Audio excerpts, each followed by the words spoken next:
Good morning, class. If you take a look at 15.3, we're going to start on page 1020. We are going to shift our focus to quantitative data in comparison to the categorical data that we talked about back in 15.2. If you take a look at problem number 1 up at the top of page 1020, it says the 2010 Winter Olympic Games were held in Vancouver, British Columbia, Canada. The games featured 85 medal events over 15 sports. The table shown lists the number of gold medals and total medals won by various countries. So what I would like you to do to get started today is take a look at the table, and I would like you to answer at the bottom of page 1020 number 1, A and B, and at the top of the next page 1021 also answer letter C that goes along with it. Take a couple of minutes to work with your group members and do that right now. So let's take a look at A, B, and C and see what you came up with your group members. Hopefully these are some of the things that stood out to you. If you took a look at letter A, what conclusions can you make about the number of total medals won at the 2010 Winter Olympics? Just a couple of things that I wrote down. The U.S. won the most gold medals. The U.S. won the most medals, but Canada ended up winning the most gold medals. So that's one conclusion you could draw for letter A. For letter B, is the data in the table categorical or quantitative? Hopefully you saw the difference between what we worked on earlier this week as far as categories and doing the bar graphs in comparison now to this table we are looking at, and all the data is numerical. So it is indeed quantitative. For letter C, are the data in the table discrete or continuous? The data is discrete. If you remember those key vocabulary terms that we talked about earlier this week, it is discrete because each value is a count of how many medals were won. A country can't win half of a medal, and that would be considered continuous data. We want to take a look at the discrete data here from this table. So continuing on page 1021, it says one way to describe a set of quantitative data is by drawing a graphical display of the data. A dot plot, sometimes called a line plot, and that's probably what we will end up calling it most of the time. A line plot is a graph that shows how the discrete data is graphed using a number line. Dot plots or line plots help organize and display a small number of data points. So if you take a look at the example that they give us then, it says in the dot plot shown, the number line represents the number of gold medals. Each X above a number represents the number of countries that won that specific number of gold medals. I want you to notice that the line plot does have a title. It also has the number line labeled, the number of gold medals won. So please make sure as we move forward with this that you end up labeling this the correct way. Take a look at number 2 then. It says use the dot plot to answer each question. Go ahead and answer A, B, and C with your group members. I'll give you a couple minutes. Let's take a look and see what you and your group members came up with for number 2. Letter A says, what do the two X's above the number 9 represent? That is going to represent 2 countries that won 9 gold medals each. Letter B, what do the 2 X's above the 0 represent? The 2 X's represent 2 countries that won no gold medals for letter B. And for letter C, why are there no X's above the 8? There were no countries that won 8 gold medals. Alright, if we turn to page 1022, now it's going to be your turn to construct your own line plot or dot plot. Remember, it can also be called. Take a look at the top. Number 3 says, let's create a dot plot to display the total number of medals won as listed in the 2010 Winter Olympics data table. So make sure that you refer back to the table that is on page 1020 in order to answer questions A through D. So I'll give you a couple minutes to work with your group members, answer A through D.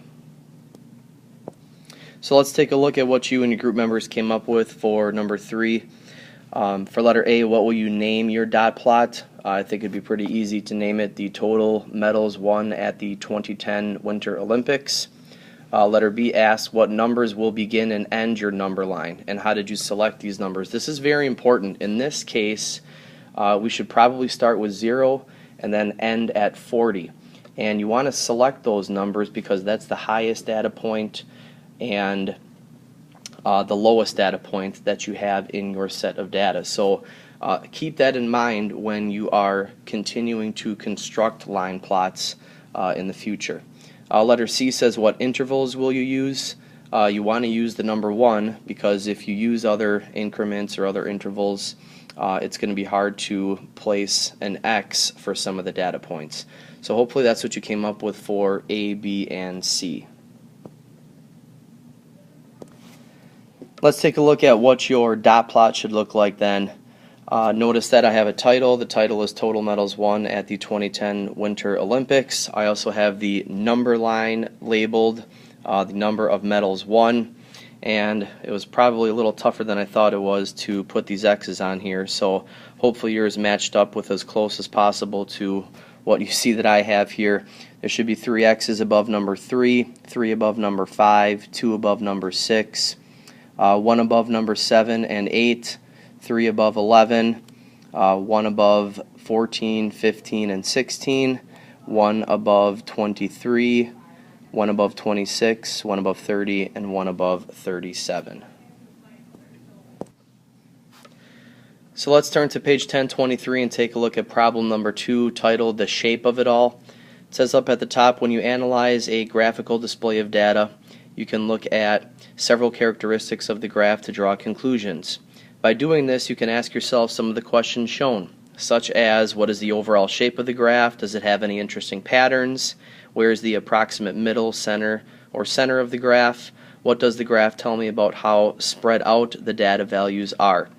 The overall shape of the graph is called the distribution of data.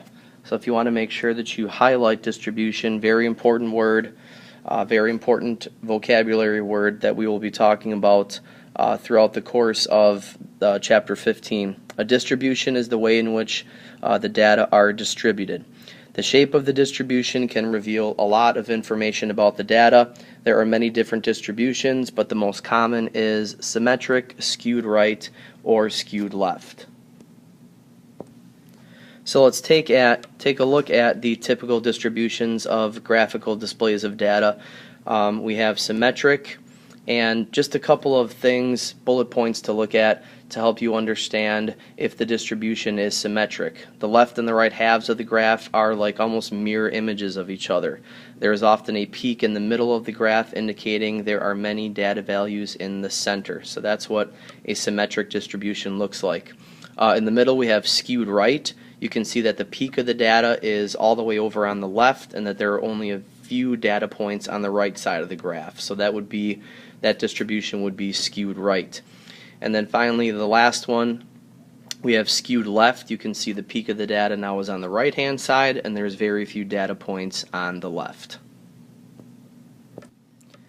So if you take a look down at the bottom of page 1023, question number 1 says, Miko says that the dot plot shown in problem 1, back on the previous page 1021, for the number of gold medals won is skewed right. Do you agree with her statement? And explain your reasoning. So why don't you page back to 1021, take a look at that with your group members, and we'll discuss. So if you took a look at number 1 with your group members, hopefully you came up with yes. If you take a look at that dot plot on the previous page, the peak of the data is on the left-hand side, and that there are very few values that are on the right. Let's take a look at number 2 at the top of page 1024. It says, examine the dot plot now that we created for the total number of medals won by the top 20 medal winning countries. That was back on page 1022. So what would the distribution of this dot plot be? And then again explain what this means in terms of the total number of medals won. Again, hopefully you saw, much like the last one, the distribution would also be skewed right for the dot plot that you created because the data peaks to the left and there are very few data points to the right. Alright, the last thing that we'll talk about for today is clusters and gaps when looking at a set of data. It says when analyzing a graphical display of data, you can also look for any interesting patterns. Some of these patterns include clusters and gaps. Clusters are areas of the graph where data are grouped close together, and gaps are area of the graph where there are no data at all. So the last thing I want you to do with your group members is number 3 and number 4 down at the bottom of page 1024. Number 3 says examine the dot plot that you analyzed for the number of gold medals won by the top 20 medal winning countries. Identify any clusters or gaps. Explain what this means in terms of the number of gold medals won. And number 4 says examine the dot plot you created for the total number of medals won by the top 20 medal winning countries. Again, identify any clusters or gaps and explain what this means in terms of the total number of medals won. Go ahead and work on that with your group members for a couple minutes. If you look at number 3, hopefully you came up with clusters of 0 to 6 and another cluster from 9 to 10. Again, that's where there were areas of the graph where data was grouped close together. As far as gaps go, there were some gaps between 6 and 9, and then also between 10 and 14. So as far as explaining this, if you look at the clusters, this means that most of the countries won 0 to 6 gold medals, and a few more also won 9 or 10 gold medals. In regard to the gaps, it says that you can take a look at the gaps and say that none of the countries won 7, 8, 11, 12, or 13 gold medals.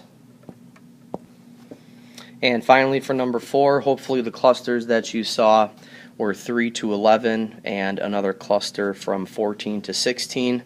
That's going to tell us that most of the countries won 3 to 11 medals and a few more won 14 to 16 medals. That's your explanation. As far as the gaps go, there are gaps between 16 and 23 and also between 30 and 37. And that's going to tell us that none of the countries won 17 to 22 medals or 31 to 36 medals. So that's going to be it as far as dot plots go. Please let me know if you have any questions. Thanks.